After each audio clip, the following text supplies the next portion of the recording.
Okay, we are live on YouTube. I'm going to come over to our Let's Talk Jaws live and Jaws 50 and get us going right there. Let's see what we have going on here. Go live there. Looks like live video is starting on. All right, it's swirling. Kind of like my life right now, just swirling around the hole there. Oh my God.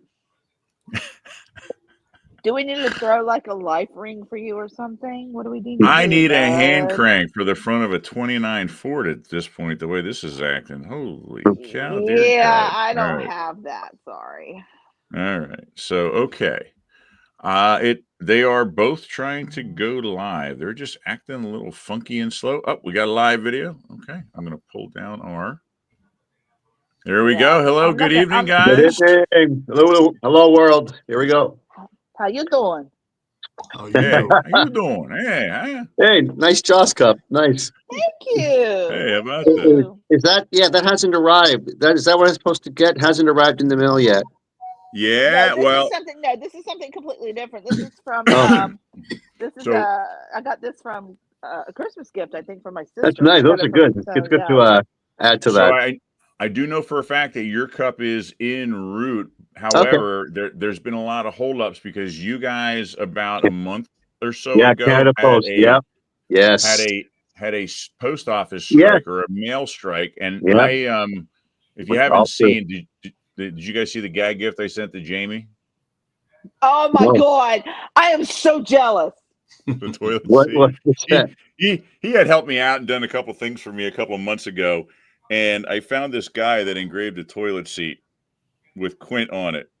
He and I sent things back and forth once in a while, and I thought, he has a collection that is ridiculous. He has a whole room in his house dedicated to Jaws, and I thought, all right, this has to be something he doesn't have.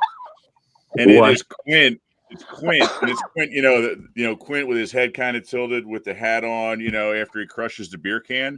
Except he's not holding a beer can; he's holding a roll of toilet paper, and it says, "Best drop another chum marker on this." Okay. Now, since I work for a gastro doctor, I'm going to need this guy's name. Yeah. Because if he retires, buddy, I don't want to do that. So that is fun. I saw that. And I just could not pass it up. And at any rate, long story short, Vic, so it all goes back to, Canada's mail was shut down for, I guess, over a month. They were on strike. Yeah. Well, it backed up everything on our end. So I literally just was able to, I've been carrying that around in my truck going to the post office like once or twice a week. And so the mail strike ended on your end, but on our end, we were so backed up. Wow. My post office wasn't even taking mail for an additional like 2.5 weeks till they would even let me drop off. So no problem. So now James sent yours. It's coming from California, so it's going to take probably longer than it would from me. Yeah. So just a heads up there. Okay. All right. Might be why you didn't get it Imagine yet. Imagine that America being backed up. Right. Yeah. Yes, absolutely. What a shocker there. Yeah, and remember, we need a laxative. Well, Canada Post, they didn't even settle it. They're going to keep the same contract until May, and then they're going to go to arbitration. And what they're asking for, 42% raise. Are you kidding me? Like, that's just astronomical on a 4-year deal. Wow. 10% per year. Who gets 10% raises, even in the United States, per year? Yowza. No, that doesn't happen here. Here we got Robert joining in. Hello, Robert. What's the first class stamp cost up there? Whoa, that's a Google question. Jeez. Wow. I mean, nobody sends mail anymore. Yeah. You knew that. Yeah, no, that's I'd have to look that up. Wow, first class Google. I mean, I'd have to find out. That's a very good question. But Amazon, thank God they use Purelator and some other sources because everybody's still getting their stuff here. I got 3 items, Jaws related. It came in on time. It's really good. But our Canada Post system across Canada. Yeah, we're done. So wait 6 months. Yeah, 6 months. Yeah, we're already in middle of January, and still backed up. That's why all the checks we're getting from the government, GST checks and everything, all backed up. we need those checks for survival. They're they're really nice government checks. Oh yeah, because I want to use that to pay for that plane ticket to Martha's Vineyard. I want to know right now because I'm booking June 20th to the 27th. That's my 7 days. Okay. So Friday to Friday. So God Almighty, that's how it works out. Because ooh, I only get 2 weeks, so I got another week after that. But I usually wait until September because it's nice and warm in September. But I found a house in Oak Bluffs because it's myself and son and his family, and it's not too expensive, but I'm just waiting for a date because it's one of those non-refundable things. Yeah. Hey, Mike, where are you staying? Do you know? In Oak Bluffs. Just private house, but Okay. yeah, we did Verbo. Maybe I shouldn't ask that on the air. Sorry, I'm just curious. Yeah. I've always stayed in Oak Bluffs, so Yeah. Oh, Hey, Nate, your neighbor. camera's frozen. I know my camera's frozen, Oh, and I'm over here wow. trying to get my whole Jeannot thing going on, and it's not cooperating with me, guys. So I apologize. I mean, at least it stopped to where you don't look goofy, so that's something. You know what? I'm not picking my nose or doing anything stupid like that. Which I'm so grateful for. Thank you. Yeah, so I had to just a heads up to everyone at home. Obviously, we are covering Steven Spielberg tonight. However, with the passing of Jeannot yesterday, I put together just a small kind of little dedication to him that I plan on playing. I seem to be experiencing some technical difficulties, and I'm trying to kind of basically reburn the video, and I've got a bunch of things running here, and that's probably why my screen is looking the way that it is. So I do apologize. So as soon as I get that going here, we'll get that straightened out. But I still have control of things, and so you're just gonna have to stare at my mug for a little bit. So I apologize. Well, you look good. Hey, right? That's what I said. He looks good. You're right. It's a good, stopped really well. You're not picking your nose. You're not saying goofy words. So why don't we do this? Why don't we jump in? Why don't we jump in a little bit? Talk a little bit about Steven Spielberg. We were actually going to talk about him right around his birthday, and kind of decided to kind of wait a little bit. So let me pull in just a few kind of visuals here. All right, so here we go. So good old Steven Spielberg, and I have to say, at least when I was approaching this topic, initially I'm going, okay, I need to cover a gamut of Steven Spielberg. We don't have that kind of time. We don't have the next 6 hours to do that. So I really tried to reel it in as far as what we could, maybe hit on. And so I thought maybe what would be best to do to try and make it a little bit more relatable. So maybe we could talk a little bit about Spielberg, maybe a little bit of his background, and maybe some personal connections and some of the movies that we have personal connections to. What do you guys think about that? Make it happen. Works for me. Sounds like a plan. Right. So, a little bit of his background. I know a little. I would assume, Mike, Vic, you guys probably know a lot more than I do. I do know that, we've heard the stories of him coming up through, and as a teenager, he would make his own films, his own Super 8s. In fact, I tracked a couple of those down. A lot of war movies and things like that. And I do know that, you'd hear the stories about him hopping the fence at Universal and acting like he worked there. You guys know much detail-wise pertaining to his background before he really got into doing films and TV? Well, I was kind of shocked that he was born in Cincinnati, then he went to Phoenix. Yes, he was. So, my God, he's from the Midwest. So, he was born in Cincinnati, and it's nice. And his dad got like a job offer, I think. Yeah, I was wondering which computer. He was a computer programmer. Correct. I don't know which company. And but damn, he's from the Midwest. Like that.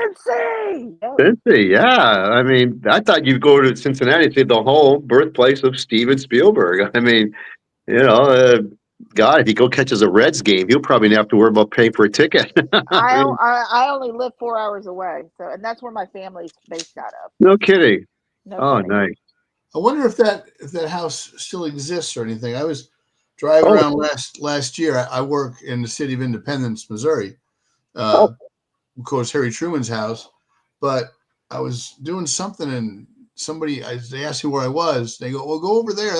That's where Ginger Rogers was born." So Wow. and it used to be a museum, but it's not anymore. But I decided that's so cool that I'm going to mute myself here for a second and see what's. That's pretty cool. Yeah, he was born in Cincinnati, and then his father got a job offer to go towards Arizona, and I think his sister was just a baby at the time, and then they wound up in Arizona, and that's pretty much where his love for film started with his mom. By the way, did anybody ever see Amblin? That's 69. Was it 30 minutes long? I wonder if it's on YouTube to look at it, because that's what he named his film company after. Correct.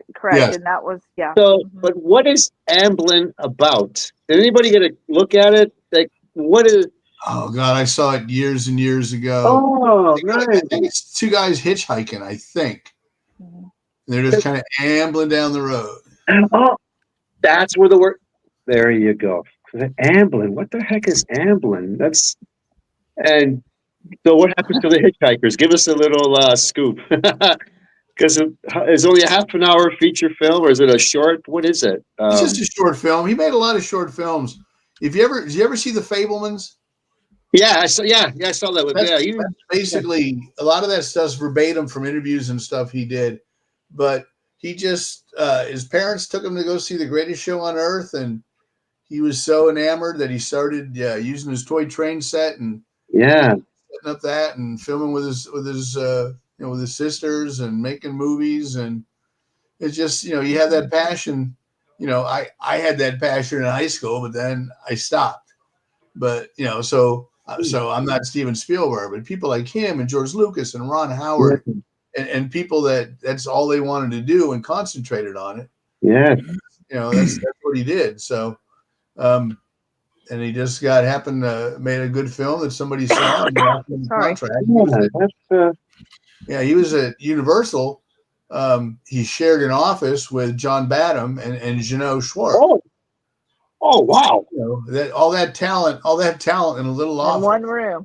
Can you imagine? Golly. Spielberg. You got John Badham, who did Saturday Night Fever, Dracula, and the Frank Langella one. And it's just amazing the crop of directors that, especially Universal, had doing their TV shows. So, which is the night gallery that Steven Spielberg directed? I want to see that if it's on YouTube. The one with Joan Crawford. Joan Crawford. I believe it was the first episode. Oh wow! It was the first night gallery, but it was with Joan Crawford. Joan Crawford. You're a 22-year-old, and wow. Okay. That's because I have to tell you, the Columbo feature film, or the TV made one in 71, that is one of the best Columbo. It must have been the pilot or whatever. It was 1971 about the book and the murder, and it had Jack Cassidy. Jack Cassidy. Yeah. What an outstanding TV movie. That was I watched it. It's on YouTube. I watched it all, and I wonder if there's a Columbo series I want to get on Amazon, because man, those were so good. And Mike, when you lived in the Tampa area, did you ever go down to the Ringling Museum in Sarasota? No, I have a unnatural fear of clowns. Not. Oh wow, you and my wife. Well, I'm not scared of them. I just don't like them.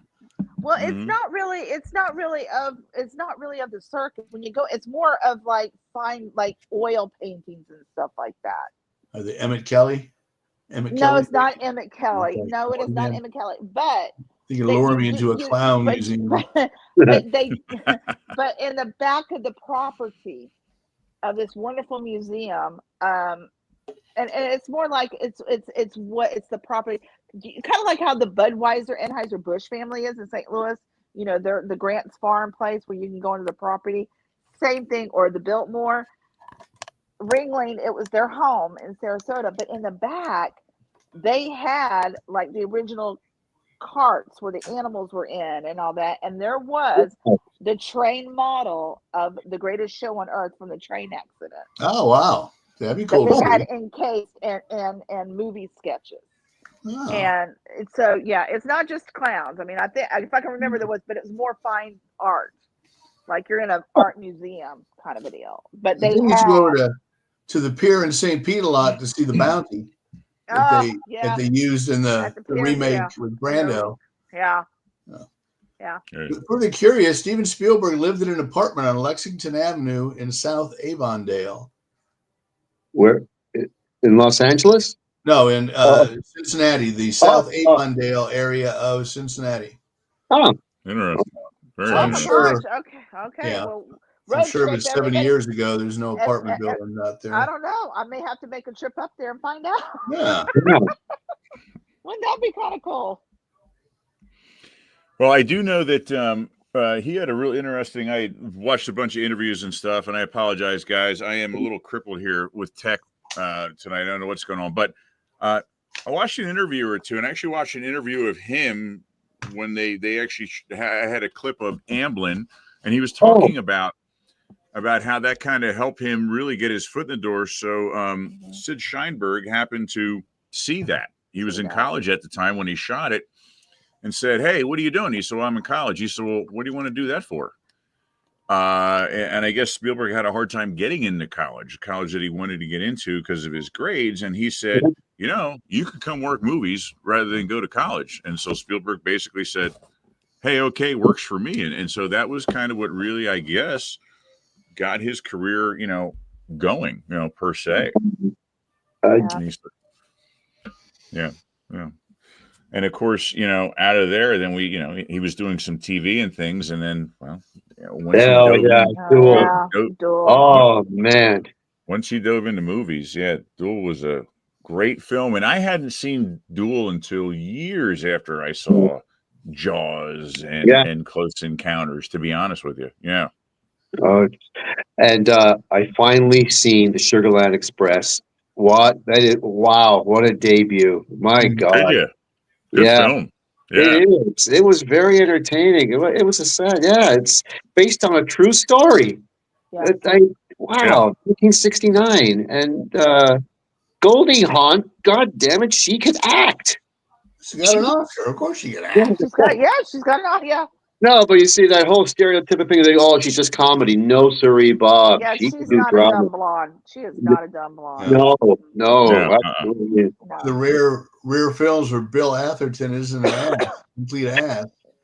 Oh, yeah, right. Wow. It's God, what a debut.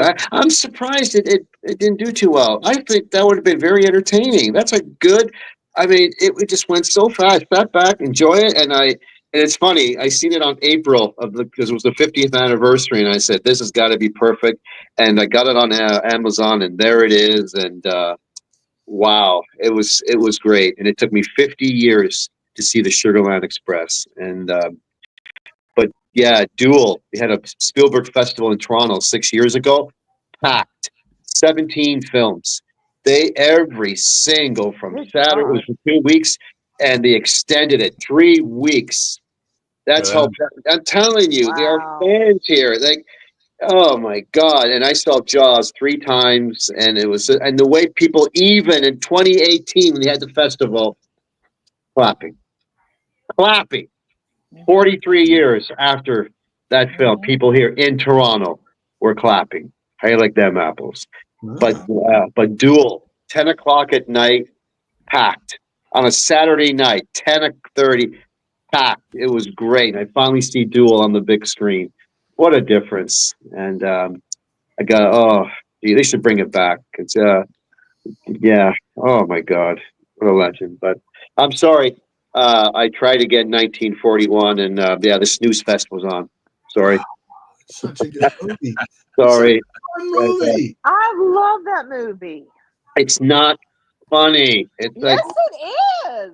It's like did you see the reviews? I try as God is my witness. It's freaking hilarious with I- Dan Aykroyd and the pantyhose on his I head. Look at mean, me, I'm a bug. I'm a I- bug. Look at me.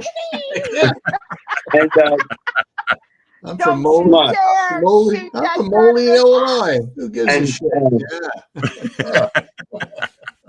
and How can you not have a movie and not like it when you got Lenny and Squiggy and Laverne in the movie?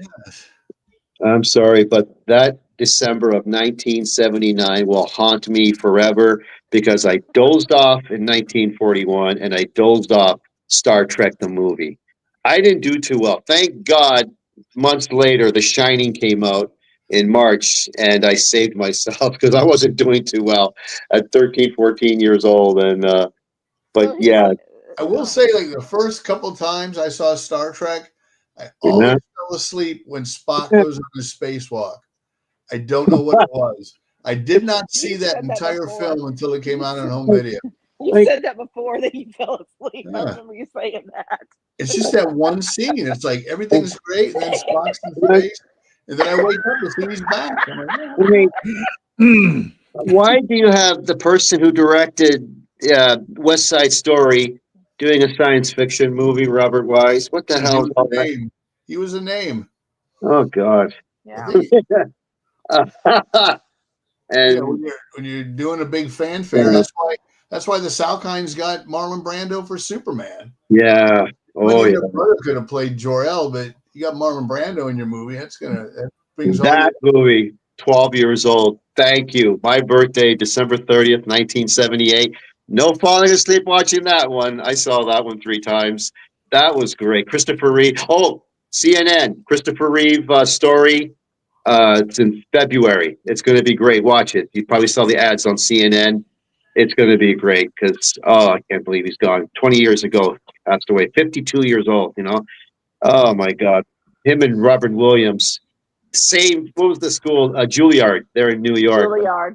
Yeah. Yep. God, I mean, and Robin Williams paid for so many of his bills because the insurance didn't cover Christopher Reeves, and here comes Robin Williams, pays a lot, and his wife is gone at lung cancer, never smoked a day in her life, and their son becomes an orphan. Oh, gee. Yeah, but he's doing so well because he is actually a journalist for ABC News. Yeah, he's on ABC. Matt No. Reeves. And yeah, he is. And the new Superman movie that's coming out, that DC's What? putting out, will have he's got a little cameo in it. So he will be in it. Wow, Yeah. there's a new Superman. Okay, what happened here? I don't Have know. you missed but the that's trailer? Did you I- miss the trailer for like? Oh my Yeah. God! Yeah, It's so trailer's good. been It's out got for a while. everybody in your Yeah. Superman brother in it trailer? from DC. Yeah. Yeah, Okay, pretty so Green I Lantern, Hawkgirl, and Because I She saw pops in 2 it. films. I saw Gladiator 2 and the Bob Dylan movie with Timothy Chalamet. That's it. That's all I've seen, and the rest has been Amazon, Disney Plus, Paramount. I So don't think it's coming out in the summer, I think. yeah, go online. I Yeah. forget. It has a Yeah. title yet, but it's got Crypto. Got Crypto the damn super dog. How you gonna? Got the Yep. dog in it. Yeah. Oh, God. Yeah. But there's a scene to where I think Will plays like a journalist or something like No that. kidding. No Wow. kidding. Yeah. Okay. Ooh. Well, good luck. 'Cause like I said, He I looks guess just like his dad. I mean, literally, he looks just Really? like Chris. Yes. wow. That's why. I'll have to send you the pictures. Yeah. Well, again, going back to Christopher Reeve, if anybody, probably most of have seen it, Somewhere in Time. Outstanding. I remember that. Oh my God. Again, all because of the strike. Jane Seymour did a little note on it. Universal didn't even talk about it because it was an actor's strike and it bombed at the box office. But very generous, Swart, fantastic. Richard Matheson, great writer. Jesus Murphy. See, this is what I mean about Jeannot's work. You could talk about Santa Claus movie or whatever. No, That's one of my favorites. I mean, Yeah. Somewhere in Time. Wow. Well, My tell you mom- what, let's My mom's favorite movie, Somewhere in Time, Yeah. and they do a Somewhere in Time fest up on, is it Mackinac Island, or the name of the island is? Okay. Mr. Oh, Kata, Mr. Kata. Okay. So it is It's Mackinac. It's on Mackinac Island. It's Mackinac there Island. it's Mackinac Island at the hotel that's there. And when you do go to the hotel, there's this island that you go to. It's not like Martha's Vineyard. You cannot have. There's only 3 vehicles on this island. You either go by around the Oh, island, either by horse and buggy or a bicycle. Huh? So when wow. they so like the car that you see him drive, they had to bring that over and ask permission for him to drive that car to that hotel. The hotel is still exactly the same as it was. It has Wow. the porch that you see on there. The color blue that's on there is specially picked out for that hotel. But there is a place in the lobby that's dedicated to that movie, and it has the picture of Jane Seymour in the red velvet background, and you see Chris's costume. Wow. So what part of Michigan is that It's hotel? it's on an island. It's called Mackinac. So if you look up Mackinac Yeah. Island, and it's spelled with a C. It looks like it looks like Mackinac, but it's pronounced Right. Mackinac. Wow. And you do have to get to it by ferry. Look at that. And there is a somewhere in time gift shop there. Oh, it's okay. That's great. See, that's a Yeah. bucket list because I mean, 1912. Can you imagine time travel? Oh, I mean, what a movie! But At it the has end, but it has one of our favorite Jaws 2 people in there. yeah, Susan French. She played Susan the French. and Exactly. but Yep. but you know what? Come on, how do you go from somewhere in time to Santa Claus and then I don't know what I mean, but come on, I know he did great TV Santa movies. Claus. Well, it's the Jaws connection because Jeffrey Kramer was in Santa Claus, the movie, Yeah. Oh, okay, that's And Supergirl too. So and Supergirl. Mhm. really okay. Well. He did pretty good Smallville episodes. He did pretty good, yeah, TV episodes. Janot did some pretty good work, but I thought he was going to do something like that. That was Jaws 2, and then Somewhere in Time, and then yeah, that was There, it. I'll have to send you the pictures because when John and I went to Mackinac Island, there's Oh, actually a memorial or a little stone thing there that says this is the spot where Jane Seymour's character and Chris Reeve's character met at the same time. It oh, really is a great place to go and visit. yeah, that was God. Like it was, Yeah. I loved it. It And was, and to be honest, it's almost like Michigan's version of Amity Island. That's yeah, what it made me feel because you have to get on the ferry. There's bicycles. It was like Amity. great. Yeah. Oh, fantastic film. And did anybody ever see? It's probably nowhere to be seen. His 1975 movie Bug, the Yep. thriller. the So Hephaestus plague. Yes. yeah. Oh God. The fire. The fire. Nate, causing are you cockroach. still there? Yeah, I am there. I mean, I'm up. You guys can see me now, correct? Nope. No. You're in the No. dark. Wow. Unless So you're I'm sitting in the showing. dark. I'm showing up in the video, but I'm not showing up on yours. I don't know what's going on. I do apologize, guys, but two things. Number one, I got a bunch of people that are checking us out over on Facebook. I just want to hit a couple comments if you guys don't mind. So Please. Yes. Judy's on hanging out with us. She's saying hello, and she says, Nate, thank you for the gifts. Yeah, I did send a little thank you gift out to the people who played our Jaws trivia the other week. She's saying also, Janie, your hair is so Yeah. chic. Oh yeah. Oh yeah. Thank you. James is on. He's joining us, and he says he ate Nate's webcam. Yes, he must have eaten my webcam because I don't know what the hell's going on, James. But Terrific.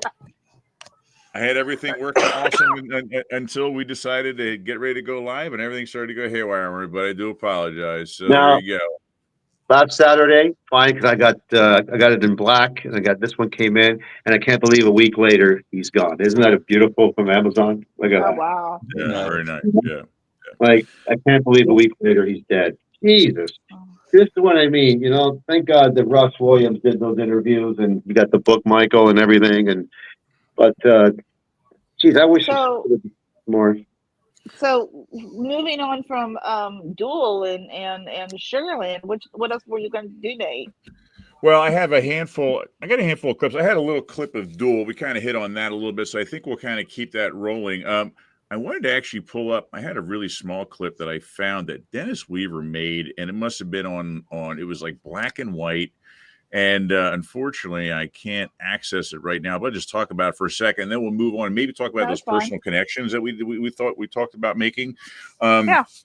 I was going through and trying to find one of my favorite scenes of Duel, and one of my favorite scenes was when when Dennis Weaver's in the telephone booth, Yes. and the tractor trailer comes on, and it is also, and you guys probably know this, but it is the mistaken Steven Spielberg cameo shot as well. Mhm.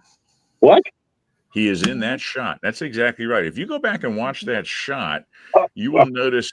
You will notice when he is standing in the telephone booth, the chrome box or the frame of the pay telephone, you can see Steven's reflection with his eye up to the lens filming that scene. Oh my Lord. For the first maybe 7 seconds, 10 seconds, Wow. and then it cuts to the tractor trailer and then back to him, so you could tell someone probably said, "Hey Steve, you're in the scene," so he moved back away.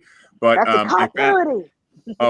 I found a shot Dennis Weaver made. He was in a car. It looked like an old Chevy from the 60s, and he's driving with someone using like an old VCR cam in black and white, and he's saying, "You're not going to believe this, Steven. I still can't go past tractor trailers." And he's driving down the street, and here comes this tractor trailer, and he's yelling and carrying on. He's going, "Oh my God, here comes one! I got to get out of the way!" And he just cuts the scene. Like a 10-minute clip. Fun clip, but anyway. Yeah. Just he did it just kind of as a gag and for fun. But I wanted to, I don't know, I said earlier, I really was trying to narrow down what direction we would go in with Steven Spielberg. And I wanted to try and make some personal connections because I don't know about you guys, but he's one of those people that I have a personal connection to because it's not necessarily, do you remember Steven Spielberg films? It's, do you remember what you were doing at that point in your life? And that's kind of how I determine when I watched his films. And so I asked, I thought of myself being selfish. I said, everyone said, "Hey, pick a movie clip that you really connect to a movie that you connect to outside of Jaws," because we definitely all connect to Jaws. Yeah. That's why we're all here. Yeah. And so I asked everyone to kind of pick one. And Janie, you said you connected to Indiana Jones, correct? Absolutely. Okay. Absolutely. So why don't you tell us a little bit about the clip, because I'm going to pull up your clip. So talk a little bit about your clip and why you have that connection. So, I mean, my number one, when that movie came out, it was 1984, Mike, is that correct? Which one? Indy, Raiders. 80. 80, okay. So, no, okay. 81. Sorry, summer 81. of 81. Yeah, I went to Germany. I was thinking it was 84. I saw it and went to Germany, yeah.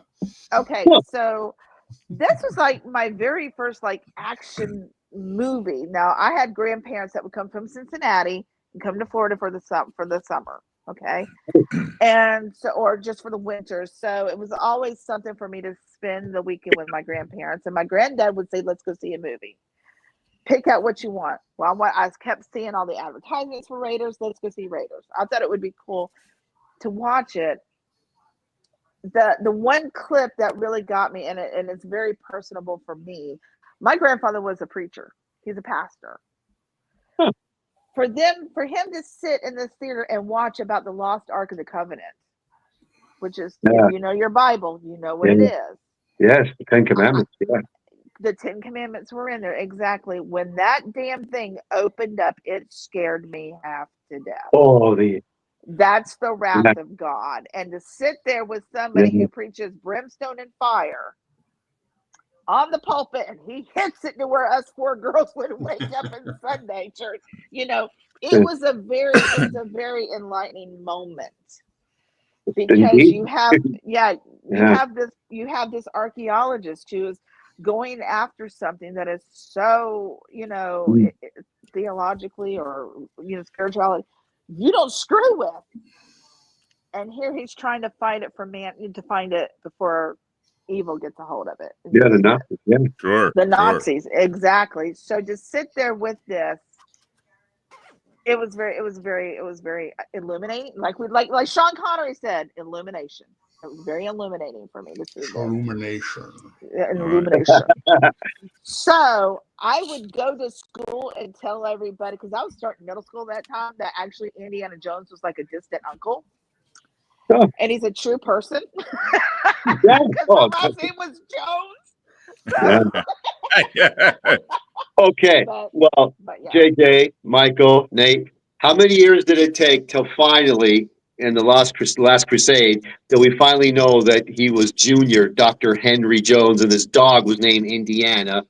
I mean, but that is a shout. That's a shout out to George Lucas, because it's George Lucas's dog that was really named Indiana. What? Yes. And there's a very large theory floating around out there, looming around out there, that Indiana Jones happens to be Star Wars connected. That is the concept is that when Han Solo was frozen in carbonite, that's what he was dreaming about. Oh my goodness.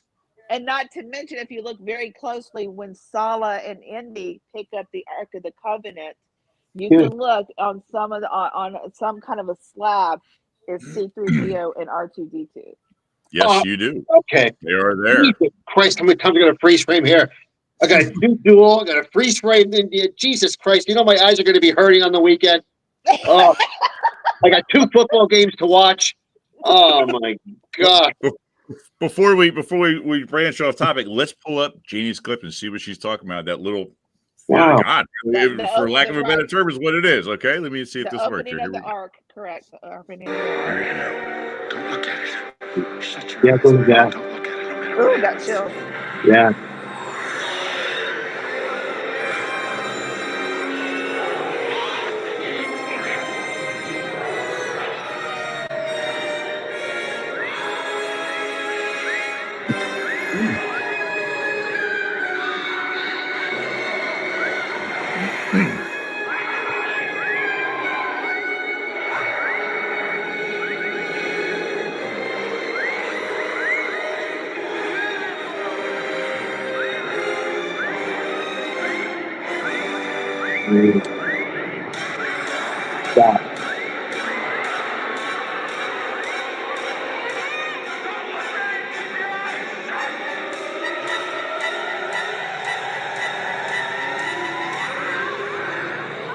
And it gets real. Yeah. Yeah.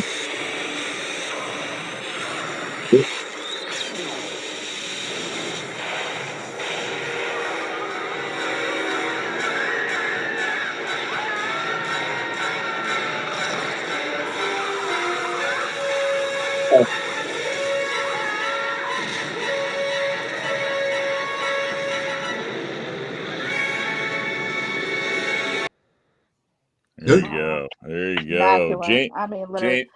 James chimed in and said he has a husky named Indiana, and he said that's another Spielberg close your eyes moment. Yeah, I have to agree on that one. Yeah, and literally, it was so you're hearing. It was very eye opening, no pun intended. But the thing about that was basically God's definite first and foremost FAFO. Yeah, blank around and find out. That's exactly what that is. Yes. Exactly. When you see them give the Nazi salute, you very rarely see the left hand of those actors, because Spielberg has them all cross his fingers. They cross their fingers when they do the salute. Behind their back, yes. See, that's what popcorn was. See, do I ask for too much in life? 13 years old, going in there, popcorn, $5.25, half price Tuesdays. 4 times I saw that. Superman 2 comes out. This is what I'm talking about. You want to be entertained. God almighty, that was just spectacular. That to me is my favorite. Oh God, what a way to start the 80s. And I'll be honest with you, as much as I love the indie films, it took me the longest time to go see the first one because it ruined me, because that was Han Solo. I mean, truly. Yeah. I held that against the film. Yeah. Because I was the perfect age, and that ruined me. I was like, that's not Indy, that's Han Solo. And Robert's kind of chiming in here, something somewhat related, and not to mention that the comic book where Chewbacca becomes Bigfoot and Han dies and Indy finds his skeleton. So yeah, there's definite connections there to Star Wars. Yeah. Yeah. Holy You know, shit. that was a movie that was so full of adventure. And if you really listen closer, there was a lot of great zingers in there too. That was so funny, especially with him being in there and he's teaching the class about certain things. And the little, you know, the female student that says "love you" on her Oh, the eyes, eyelid. Liz. Yeah, Yeah. I was gonna try and do that tonight, but it didn't work. Rip And then, myself. you know, or it could have said "blank you" instead of "love you." That didn't work. And then the other one, there was when they're looking at when the government comes and they're saying, "Hey, we want you to find this Ark of the Covenant. You know what it's about." And somebody says, "My God," and somebody replied, "Oh, it was Brody." Brody says, "Yeah, that's just what the Hebrews thought." Mhm. So it's which Brody is named after Martin Brody Martin Brody. out of Yeah. Jareth. Yeah. That's right, the Yeah. Brody character. Lord, Yeah. Jesus. All kinds of facts going on here tonight. Yeah. Sorry, You're killing me. That's all I can say. Well, I'm sorry. no, bring it on. Just like I said, you three are just a mountain of info that, I can't preach it because it's 44 years ago. Is it better stop living in the past, move forward? No, that's why we have these movies on DVD, Blu-ray, VHS, and all that. And that's why we go to the Spielberg festivals, because they're entertaining, they're timeless. And I guarantee you, people will. Any generation could watch the trilogy, and then you don't bring up number 4 of the indie series, and then number 5, Snoozeville, brutal. The only reason why I like number 5 is because in the very beginning, when he fights him in the warehouse, you see the Ark of the Covenant again. Yes, you do. Yep. Back in the warehouse. Yeah. Oh, All right. Victor's gonna have he's just gonna pass out with all the stuff we're telling him. okay. See now that okay, Look at you scanners. know what you just did, Jay? I think I just broke the record.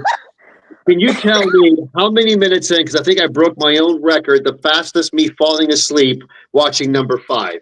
Because I remember the warehouse, and I was at 10 minutes. Because now I got because then it's on Disney, so I can just go back to it and just watch It's it. like it's like right in the very beginning. It's when he's fighting, and when they drive off, there's like a Yeah. little crate that's open, and you Right. see a little glimpse of the Ark of the Covenant. James is jumping in and saying it's he liked Crystal Skull, but the last one was very Oh. boring. Yes, The that one. last Yes, movie. I agree with. Yeah. Oh God! It was kind of like, it was kind of like tying up a lot of loose ends. I want to say. I Yeah, want to it say that was. was part of the purpose of that film. Kind of bringing it in and out of age, I guess you could say. And Yeah. kind of just I- tying up all the loose ends. Yeah. I agree with that, and I mean, I did like the fact that Marion was in it. Yeah. that She came back, but Antonio Banderas, man, he was looking good. That's all I'm gonna say. That's pretty funny. Yeah. Discuss. Okay, move along. Well, I can't pull the damn clip up now, but at any rate, my connection, if I had to connect myself to a movie outside of Jaws, just because of the age and because of the content, my connection was E.T.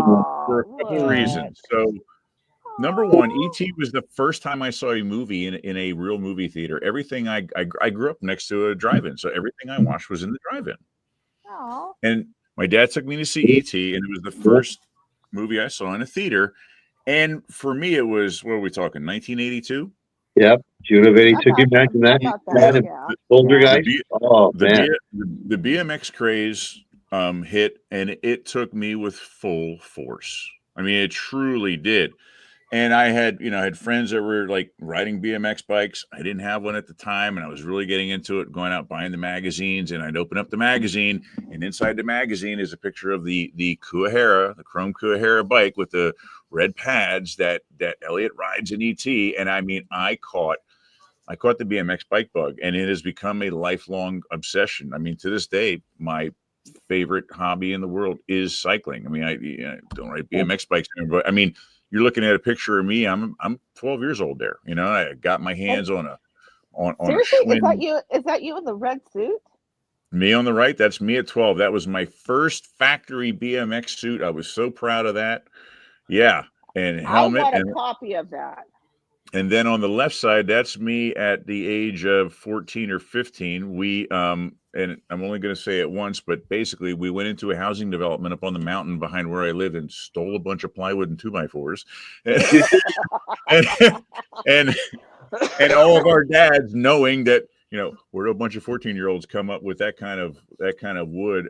They built us, we got plans and built, it was an 18-foot or 8-foot tall, I'm sorry, quarter pipe ramp that was in my yard because I was the only one that had a yard big enough to put the ramp in, because you had to get this huge running to up the ramp. And BMX was my life. I played sports, don't get me wrong. I did football, I wrestled, I played volleyball off and on, but BMX was my constant growing up as a kid. I mean, it was the number one thing for me. And so that's a huge connection to me. And the clip I wanted to play was the actual clip of when the cops were chasing the kids on the BMX bike. Oh yeah. Yeah.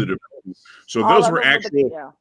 Oh yeah, those are actual pro riders that if you were a BMX guy, you knew that it was Seppi Mays. You knew that like Arl Osborne and like Bob Harrow and those guys were in that clip.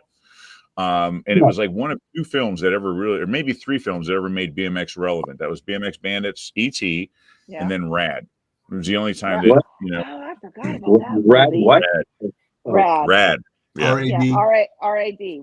Rad. Yeah. For radical, short for radical. Yeah. Radical. And so that was my connection. That was, if I had to pick one film, that was E.T. So that was my connection. Choice. Now, that's a good choice. Now, Mike hadn't responded in time. Mike didn't do his homework, so I had to try and think for him if there was one that Mike had a connection to beyond Jaws, what would it be? And I narrowed down the movie, but I didn't narrow down the clip at first. And I finally came up with it. So, Mike, here's your clip. Here we go. Oh, I got it. Just hold that happy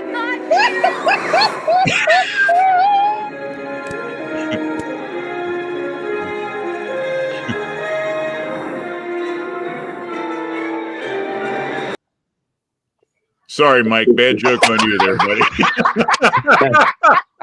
If you guys don't know, Mike's not a fan of Hook, so I had to... that was good. Dustin Hoffman. Like after the first 3 Star Wars movies, I want to ask Ron Howard if he directed American Graffiti. Yeah, I wonder who really directed Hook. Well, that was a God. No, I like it. Yeah. 1991. Wow, great Christmas movie. That was through his long. It was anything with Robin Williams. I'll watch anything with Robin Williams. He was great. You know. Maggie Smith is Lady, Wendy lady. I love Maggie Smith.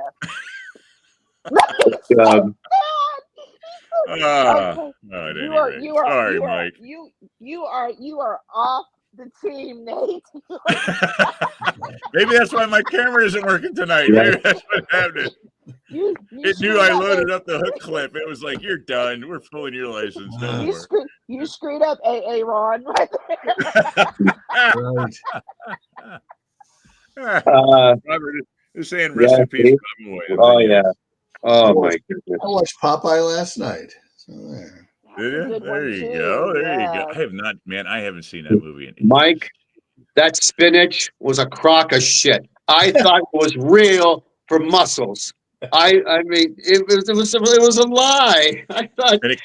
And it came out of the can black, and it tasted like it looked. You know what I mean? I tried that myself. Oh yeah. I always like spinach. You know, I love spinach dip. Eat your greens. And I thought, okay, 15 years old, I'll try it. No.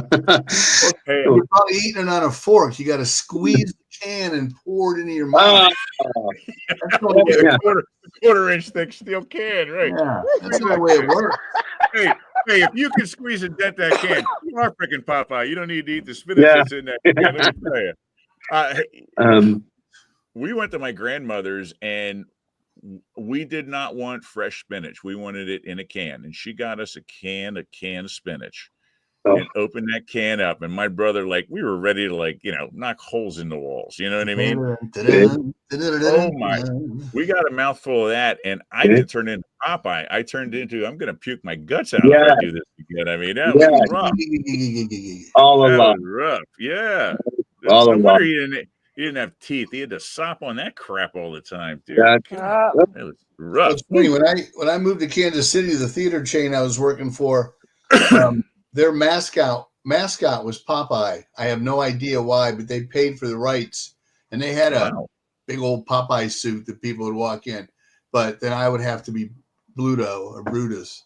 Oh, good Lord! You were Bluto? Oh my goodness! Well, just because I was big and had a beard, so people would come over and go, "It must be Bluto." Oh. Poor guy. Yeah. That's okay. I get mistaken for Roseanne all the time. I feel your pain. Oh, Roseanne's money, I wouldn't mind. Exactly. I don't think she has anything left. But anyway. I thought she was on the comeback trail, but anyway. yeah. No, she was until she made a derogatory statement, and then Oh, that's right. Yeah. Oh, Roseanne. Remember her during the national anthem at I don't know if it was baseball game. Yeah. Oh, That was a rough. Yeah. Then you remember Carl Davis? Well, Carl Lewis, he did it too at the Michael Jordan the Bulls game. Oh, brutal. Oh, that's what I love about YouTube. It's all there for the world to see. You'll never erase it. So Nate, that you've done your April Fool's joke towards Mike, and it's only January. Yeah. So next year is taken care of already. Last year he threatened he was gonna leave me back in the dunes up in like P-Town or something like that. You guys remember that? You can't deny that, Mike. I got that one recorded, buddy. And you're screwed now even more. So what were you actually gonna put on there? Oh, Close Encounters for me. Yes.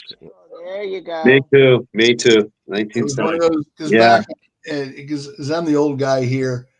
Back in the day, there wasn't a movie theater on every block. No. And the biggest screen was like 6 screens. And it would, if a movie was opening, you'd pick one of your friends and everybody give him money at lunch. And as soon as school was over, he went and he got in line and he bought tickets. And then you showed up for the showtime and you brought him, a hamburger or something. And I just remember standing in line for Close Encounters. We got tickets to 7:00 show. I'm sorry, no, we got tickets to the 7:00 show was sold out. Got tickets to the last show, and we're sitting there watching it and just mesmerized. I mean, I think that's John Williams. That's the best use of his music. Is that film? Without his music, that movie is probably 25 times worse than the greatness it is. It would just be good. It wouldn't be great. But I just remember as the mothership goes up, there was like a pause in the theater, and then a Steven Spielberg film came up, and the audience just erupted. Yeah. And that was the first time I was ever. I mean, you applaud at the end of Jaws because the shark blows up, and you applaud at the end of Rocky II, and you applaud for that. But that is the first time I ever applauded a film because it was so damn good. Yes. Close Encounters for me too. 11 years old, Toronto. Oh man, again, December. That's what I'm talking about. It was, oh God Almighty, I'm so entertained. Even though my dad thought that Bob Balaban was Dreyfus. Oh, well, yeah. Because he had a beard. He'd seen him in Jaws. And I took him to see it after Matt and I and our group had gone and seen it. I took my dad to see it. I said, "So what'd you think of Richard Dreyfuss?" He goes, "Yeah, a really big part. He's hanging with that French guy." I said, "No, Dad." No. But he's also the guy when we came out of Marathon Man, I asked him what he thought of Scheider, and he said, "Is that the guy that looks like a fish?" So I think he just did that to get under my skin, but yeah. Well, I happen to pull a clip of Close Encounters. Oh, good. So I thought I would pull that up. And Steve said that there was one part that he actually liked as well, too. And I wanted to get a little shot of some of that, the big thing with Spielberg films is it was always a bit of humanity. You saw people literally being people in the face of adversity, no matter what was going on. So a little bit of this and a little bit of the effects, because some of the effects in that movie were just phenomenal. So let me pull a quick little clip up here of that for you guys. Oh, yeah. The boy of the big hit. Oh,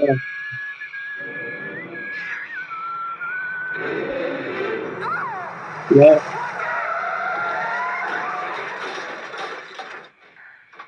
Oh, Oh my God. Lady? Are you okay? I'm sorry. I didn't even see him. He was just standing right in the middle of the road.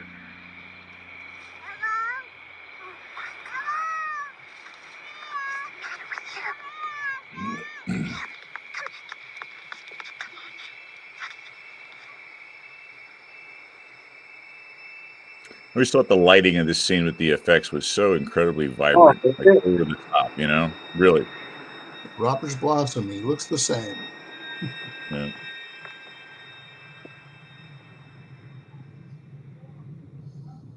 Yeah, look at that. Oh, yeah. Definitely. 40-inch screen. Oh, like 40-foot. Oh, my God.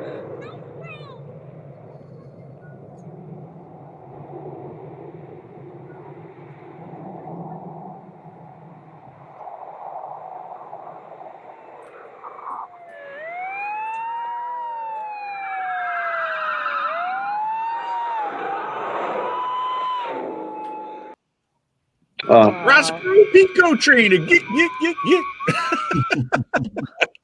Outstanding. Good scene. Good scene. Yeah. Yeah. Wow. Yeah. Very good scene. Yeah. Absolutely. And 1980, the deluxe, that expanded version, is that? I wish I was able to see that. It was in the theaters for a brief time, but I wanted to find out what scenes were added. It was like anything.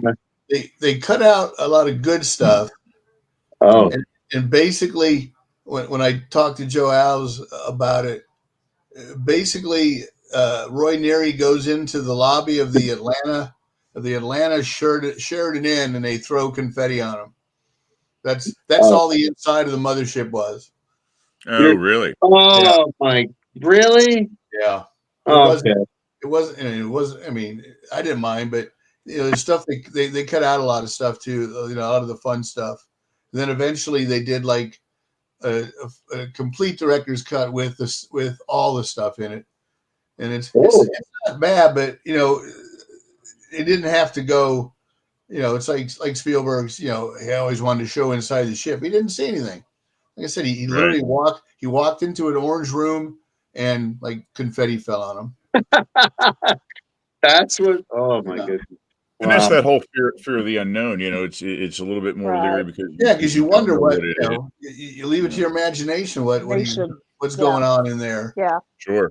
Yeah.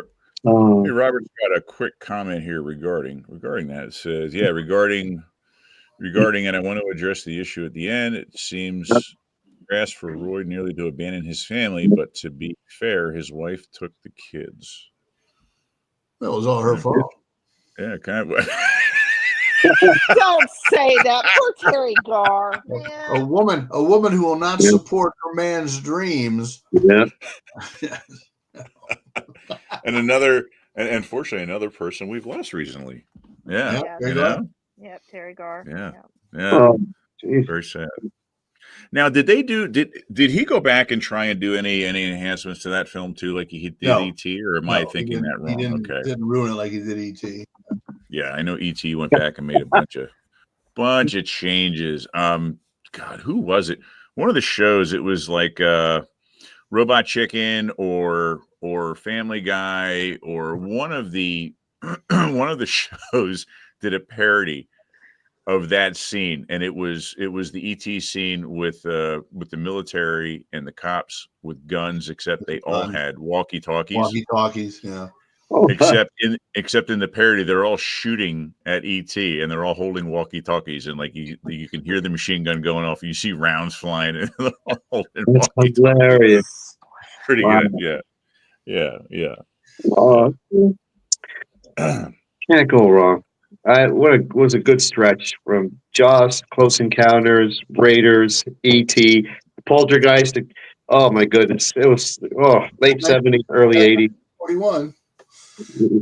Sorry, I got in my witness. I just listen. I got Rotten Tomatoes on my side, okay, and it's like 48% or whatever. It's just, and all the other. You know what? I am a tomato meter critic, and I am going to go in there and I'm going to write a review of 1941. I think you know what? I And think I'm going to make it fresh. I 1941 is going to be fresh from now on. Well, That's actually, Michael, thank you for that great read up on the Bob Dylan, because Tim Lee Chalamet. Yeah, you gave it a 5 out of 5. Outstanding. Like I said, it's very rare that I go watch a movie and I don't leave. I go back for the 9:30 because it was.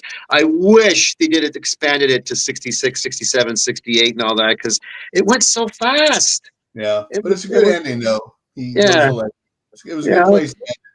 Oh man, I wish someone could talk to the Bob Dylan. Did he go to Duluth or whatever? Did he have a private screening? And what did he think? And at the Globes, did it win anything? It went nothing? I don't think so. Oh.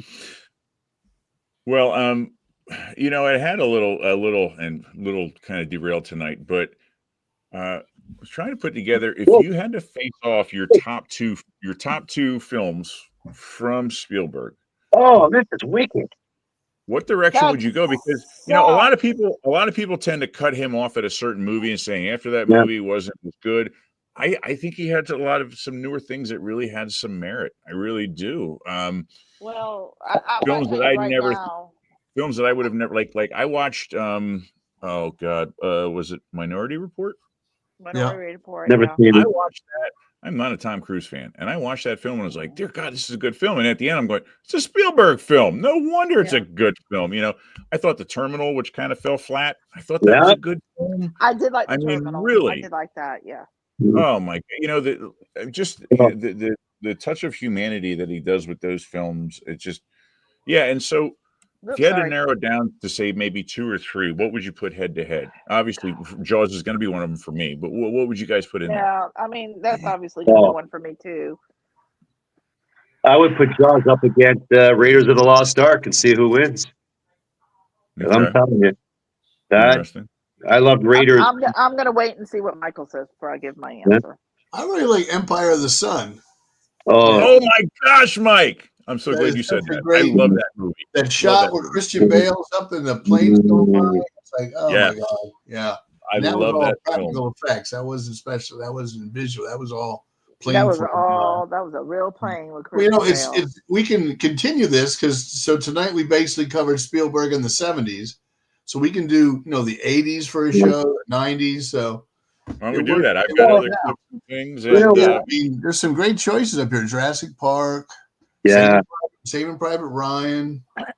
Yeah. I like his West Side Story. So how about Always 89? That was a good movie. A remake. Yes. That was nice. Yeah.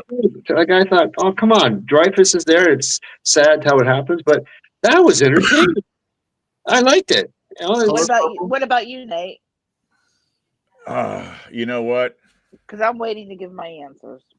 Yeah. My answer was going to be to this Empire of the Sun. So it's kind of ironic that Mike brought that one up. I thought Lincoln was a pretty amazing film. I would. Yes. But I loved Lincoln. Saving Private Ryan. I'm sorry, amazing film.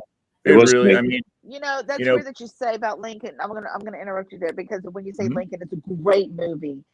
And I remember John and we were on our way to the Vineyard for the 2012 festival before I ever met Mike and Donna and Juanita and everybody.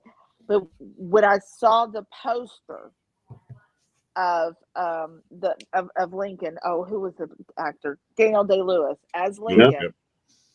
We were at Ford's Theater about to go for the tour. No kidding. Okay. You want to talk about an eerie effing feeling. And I'm sitting and I'm showing John that I'm like, look at this. And I'm like, he goes, who's that? I'm like, oh my God, just go away. I will explain it later. And we were right there. We were there. Wow. Theater when that came out. And it's a phenomenal film. Yeah. Yeah, Really I saw I agree with Nate on a that. couple live shows at Ford's Theater, and you sit there and you kind of look over at the box and Yes. you go, "Oh, that's kind of weird." Yeah, that's still It's kind of very eerie. And you Hey, know we got the a couple great comments. thing the day after, all the actors are standing around a newspaper reading it, and it says Lincoln shot at theater, and one of them says, "Did they say anything about my performance?" Oh, God. oh my God. We got Oh, a few people kind of weighing in on their opinion with this topic. And Mike, I Good. kind of like Good. it. Maybe we can come back and do a second episode of this. I Yeah. think this would be. I think it's good because there's a You lot do to kind 5 of unravel episodes. here. You do 80s, Yeah. 90s. yeah. Absolutely. I do Okay, that. so we're back out on Saturday. Thank you so much. Because look, Michael's going to have a field day. Casey's going to kick Houston's ass. So he's going to be lovey-dovey with that. And then, whatever. And then right in the middle, you just put this on it because the Bills against Baltimore at night, that's going to be crazy. So that'd be a nice triple Saturday, if that's just, suggestion. But So Well, hey, we got. if you Go said ahead. link, I'm sorry. Go ahead, Jim. Nate. I was gonna say, did you? I interrupted you and I didn't finish, and I'm sorry. You said Lincoln, and then you said Jaws, Yes. and then what else? I mean, honestly, that'd be it for me. I was just going to chime in here. I had a couple people at home that were kind of weighing in on what their choices would be. So Yeah. James Scott is saying Jaws and Raiders. Those are his top two. No. Which I see that. there you go. Definitely. And Yeah. James also said, Vic, that he agreed with you with your pick there. Mark is weighing in Jaws and Jurassic Park. He's saying, I grew up on Jurassic Park. And then James comes back and says, Schindler's List is a masterpiece. And it truly is. God. It really is a masterpiece. And It's hard at times to sit through the whole thing, but it is a masterpiece. Yeah. But you know what? I almost when you asked me about naming a film, I picked Raiders because it meant Mhm. the connection. But Sure. Schindler has a connection as well Oh, Yeah. with me because, and I'm gonna if I start to cry, I apologize. no, don't. Shit.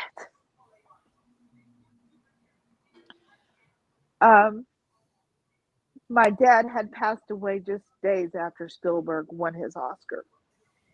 Oh, no kidding. Wow. Wow. March of 1994. My dad died on March 30th, 1994. Oh, for the love of God.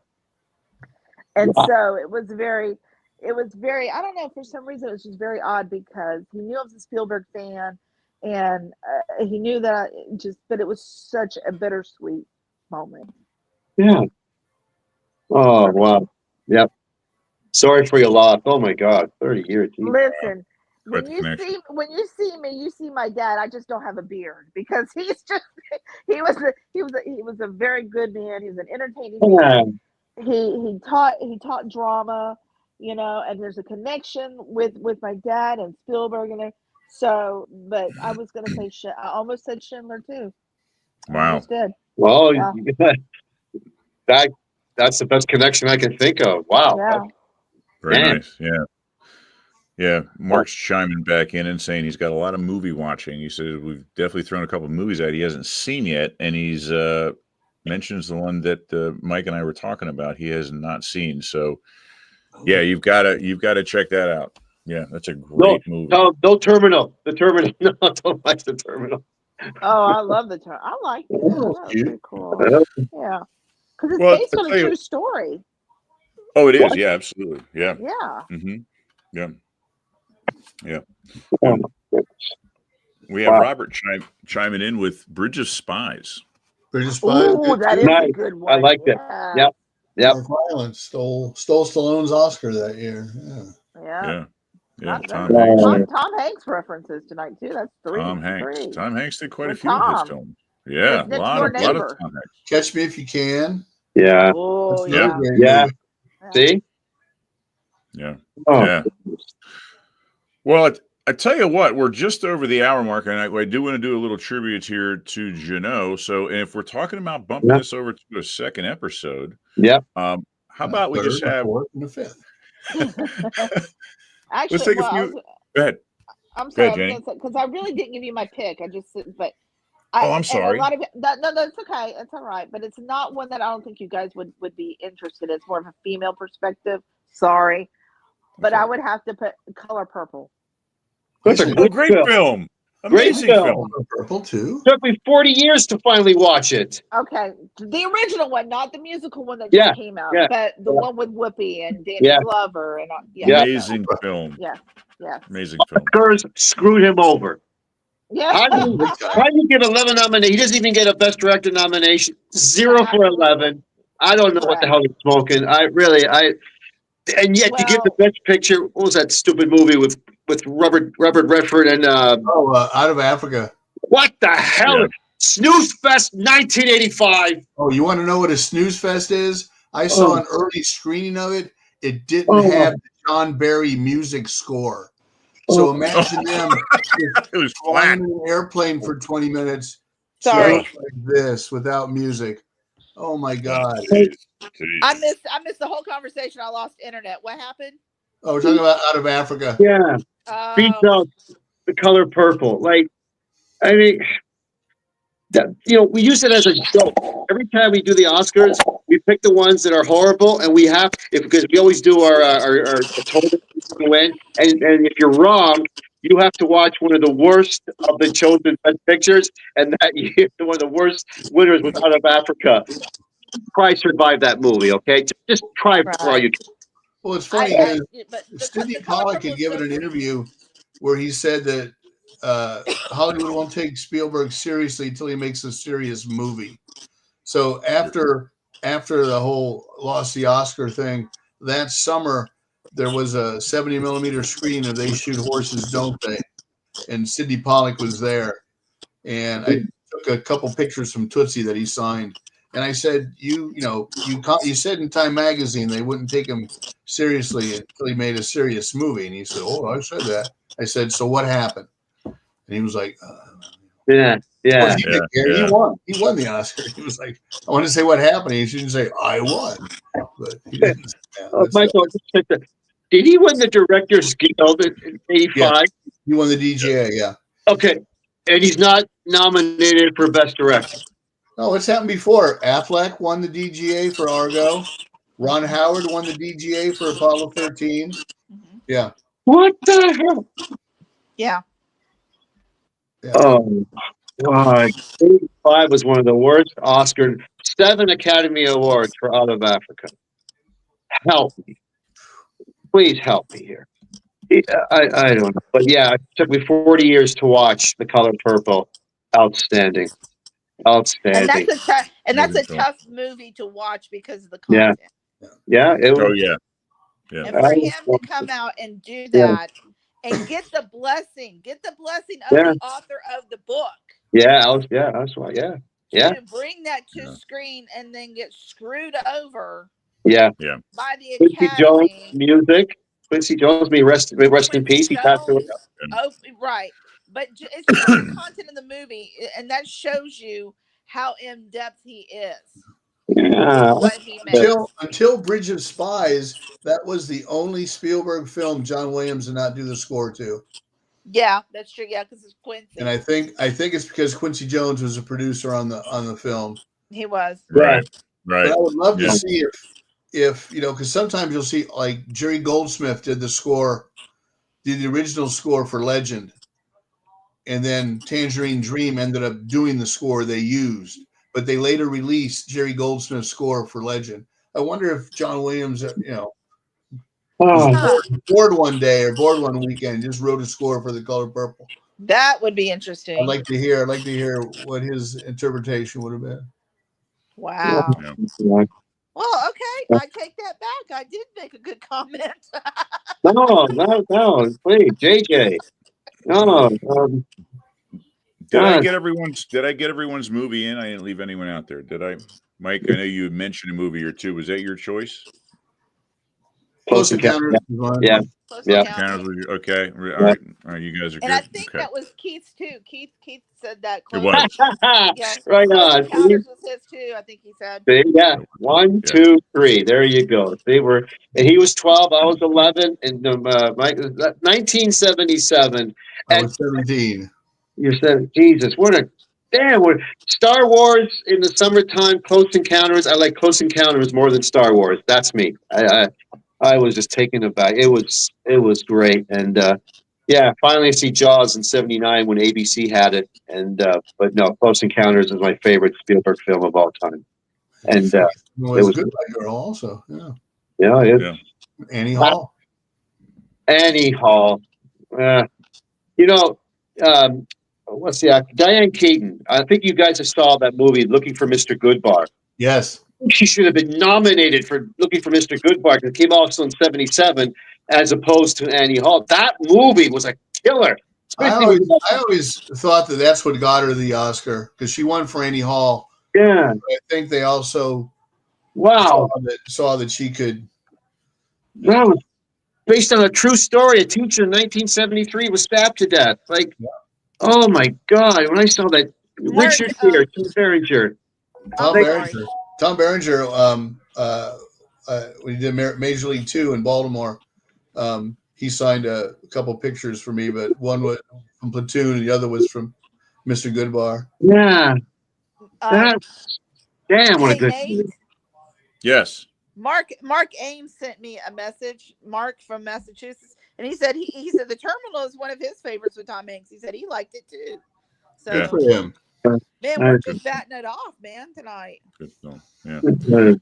Well, hey, I'll tell you what. Before we wrap up and do our I had a little something extra, maybe just for fun, and some of you guys might know these a lot better than I do, and some of you might not. So we're talking about Spielberg. Spielberg is also known for doing not as maybe big, but cameos in other films. And we talked earlier about in Duel, he did a cameo by mistake. In Duel, See that? he has done.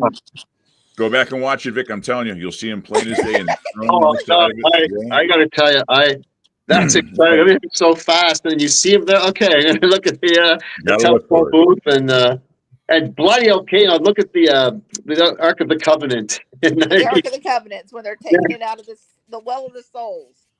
So here we go. So I've got 4 or 5. Close Encounters R2D2s on it. So, yes, it is. Yeah. Yep. Made its way. Yes.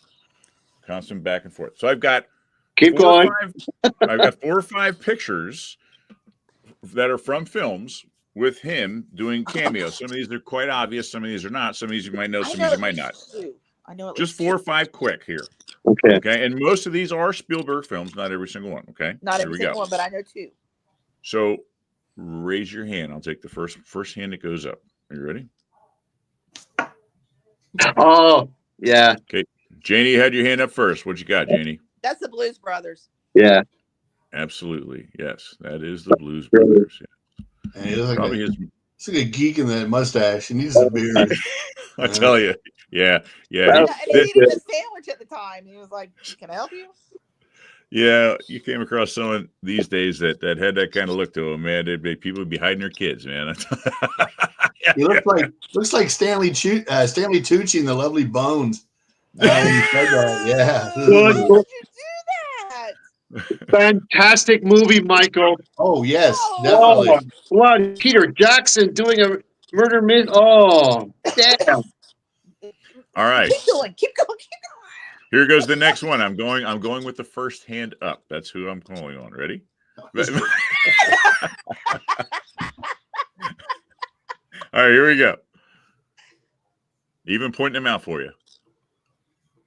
Janie. Jurassic Park. It is Jurassic Park. He was one of the forestry rangers there. Yeah. My God. Yeah. Come on, Vic. Every time I see that with the Jurassic taking that guy, I never thought because of the lighting. Way to go, man! To see that. That's the when they bring in the goat, isn't it? Yep. No. Wait, no. The goat's later. That's when they're transporting. Yeah. Yeah. Oh, okay. Yeah. Okay. Here we go. Here's the third one. Now, bonus if you know the other person who's in this cameo. What? Jamie. Okay. Janie, what you got? That's basically the Temple of Doom, and not only is it him, but it's also Dan Aykroyd. It's not. I don't.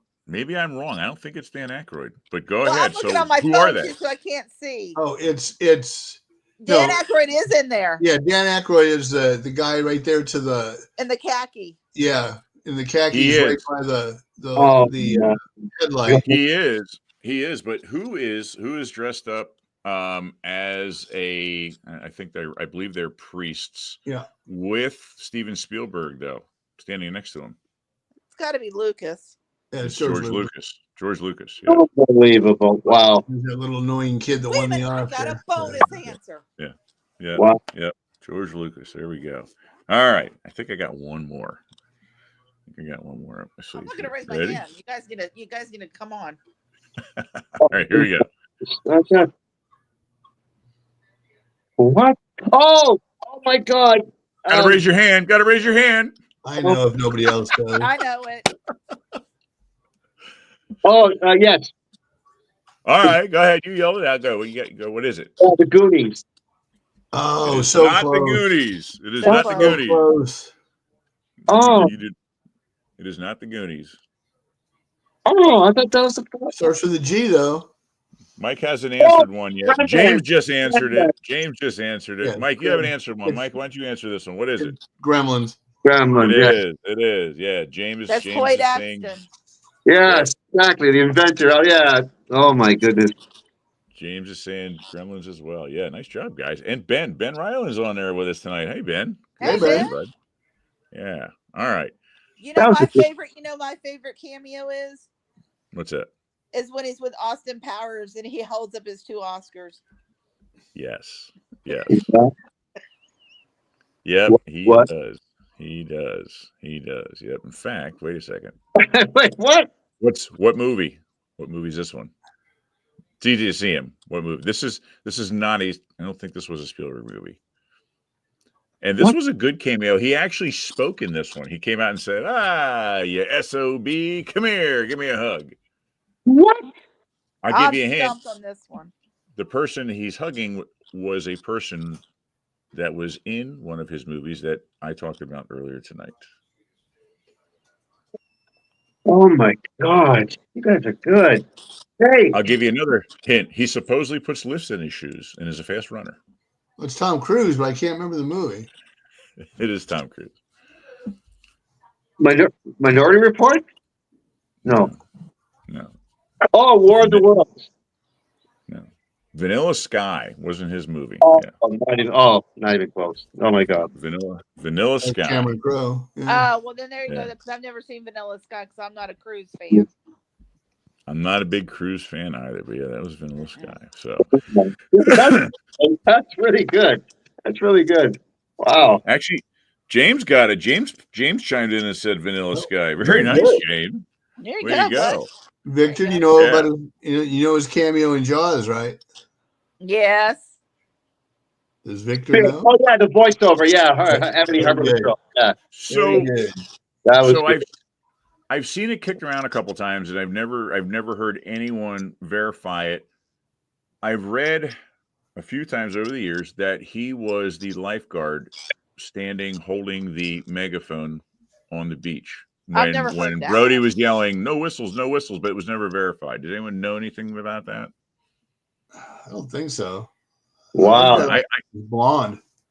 think. again, I've heard it. I've heard it a few times. It's the unfortunate shot where you can see right up the guy's shorts, Right. and that's the shot that it is. And I've read a handful of times over the years, and That's you the can't- reason you why can't I verify don't it. know. Oh my God, that is It'd be hilarious. different if it was like Lance Armstrong or something. You could pick it out right away, but it's hard to You tell. think now. I would know? Oh, that's bad. George Ziegler, you'd pick it out right away too. Oh. There we go. Yeah. It would have its own whistle. Oh, Oh, okay. wow. Show here. It's getting hot. Whoa. Woo. All right. That was funny.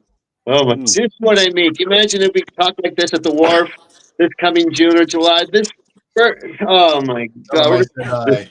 we're gonna raise the roof. You know, Then we're going to be in Everybody. jail. Is what we're going to be. Yeah, I'm gonna be in jail. Yeah. Mark is quoting saying, "Everyone, please get out of the water now." James is saying it looks a little like him. But yeah. Pretty good. Oh, my stomach hurts.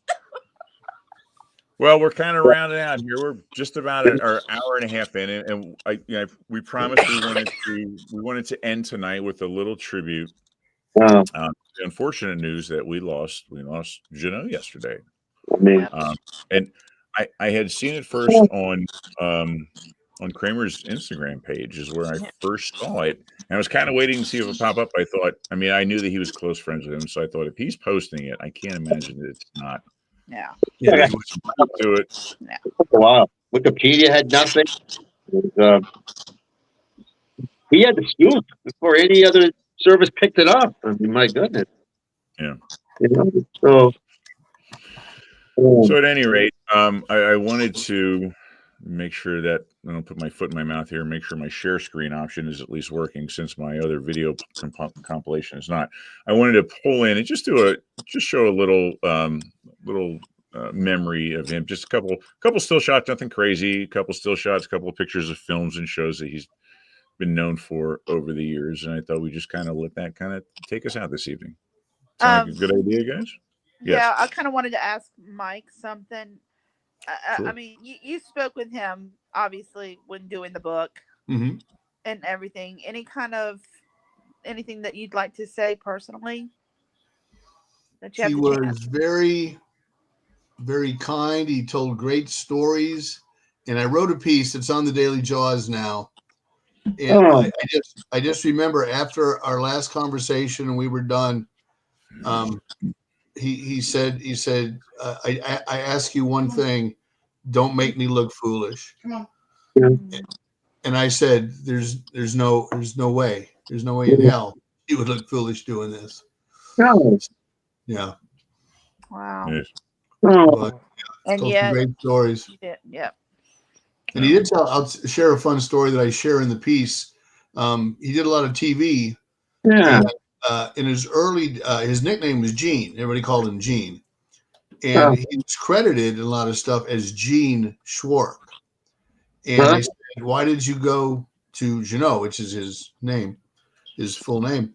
And he said that he had gotten a call from a Los Angeles-based women's rights organization that wanted Gene to come speak to the group because there were so few female directors in Hollywood.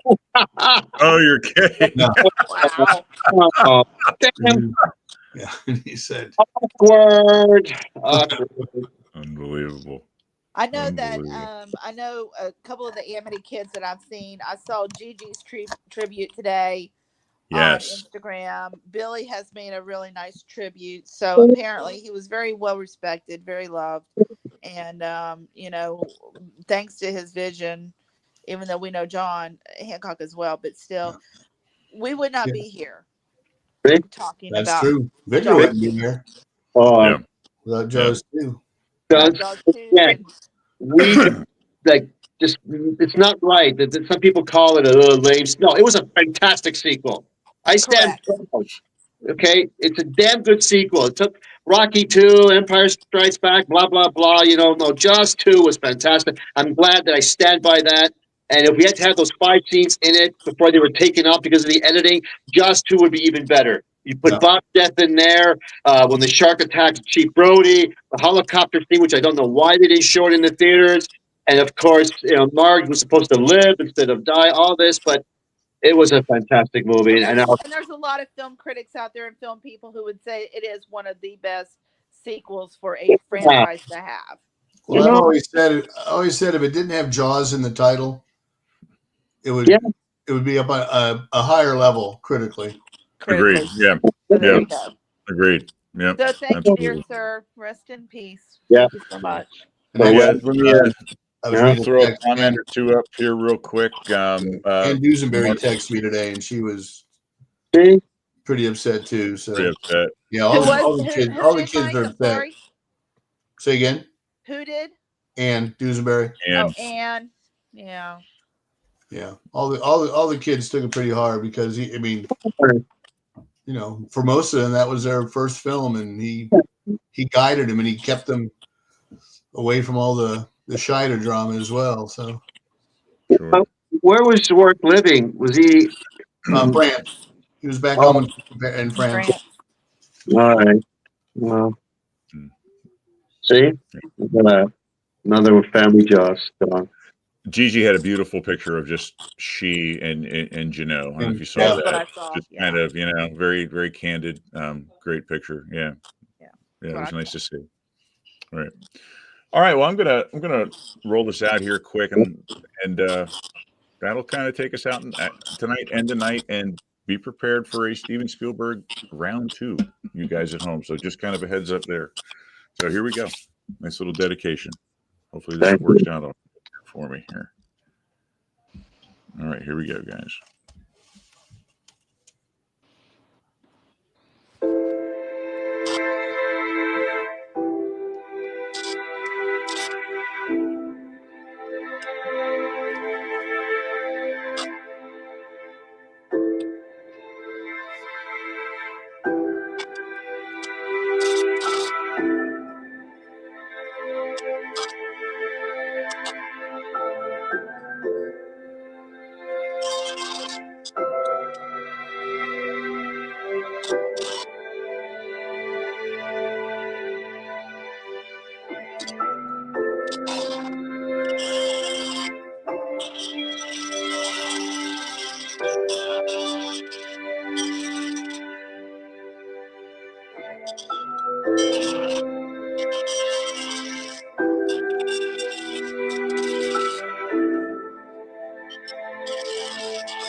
Beautiful. Very Yep. nice. Very good, Nate. Thank you. Very nice. There you go. Sorry, a You little post abrupt that. there. You post that on the page later. Yeah, I actually booting it up while we were going, so I will definitely get that posted up. So despite some of the technical difficulties we had tonight, I'm glad I was able to get that up. So Michael, would he show his image when they do it in the memorial at the Oscars? Is it still time to put his picture in there? Janot's work, or was it too late? Wait. There is, but they always leave somebody out. I know last year Gary Springer was so upset they didn't put Shelley Duvall in, but I would like to think they would. I mean, Wow. Yeah. Oh yeah, They always. I mean, and whether I know they say it's time and stuff, but you don't have to. And no disrespect to the people they put in there, because as a critic, I know they put critics in there before, so I would like to be in the Oscar in memorial thing one day. But I would rather see Shelley Duvall or Janot instead of like a Grit who worked on Batman or something. So yeah. Mm-hmm. Yeah, and if you go down through his repertoire just in the last 15, 20 years, and a lot of us reflect back to his earlier things, the guy was incredibly active and was always working and doing a lot of his TV shows, and even some of his European movies were very relevant. I mean, the things that he worked on and what he wrote for and did. I mean, really, you go back, it's blinding how much he did that I was not aware of. That was newer things that I knew that just did not realize it was him. Yeah, amazing individual. Yeah. Yeah, and you guys at home, if you have not watched, there's a bunch of interviews on him, but if you have not watched the interview that that Ross did with him, which is probably the newest interview I think I've watched of him. Go and watch it because it's great. It really is. Yeah, wonderful interview. Daily Jaws, yeah. Yep.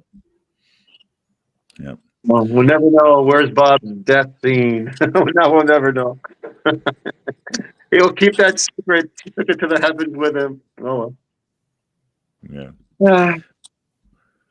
That Well, was So we got Bob. We have Bob. yeah. White. That's all that matters. Oh yeah. Hey Billy, we got Bob. I swear to God, they'll talk about his death more. They'll talk about Quint's death or any death, and nobody's seen it except for a still that I didn't know about it. So Google it. It took like 35 years. What the bleeping? Everybody talks about it. Michael, you were 13. I thought you. Well, there's a couple of shots in the book. Yeah. Taken from one of the camera barges. Yeah. Yeah, that's nice. Oh, yeah. Damn. Good stuff. All right. Well, we're going to end it right there on that note, and just wishing everyone a warm and safe weekend, and we'll catch up Michael, in about a week, and Stay warm. We'll do a second round of Steven Spielberg. So we'll quick fins up, even though you guys can't see me. I got my hands up. Fins are up. Yeah, that's what you say, but I still need proof. And we'll let Quint take us out and say a little farewell to us and farewell to Jeanette. So here we go, guys. Thank you for joining us. Have yourselves a wonderful night.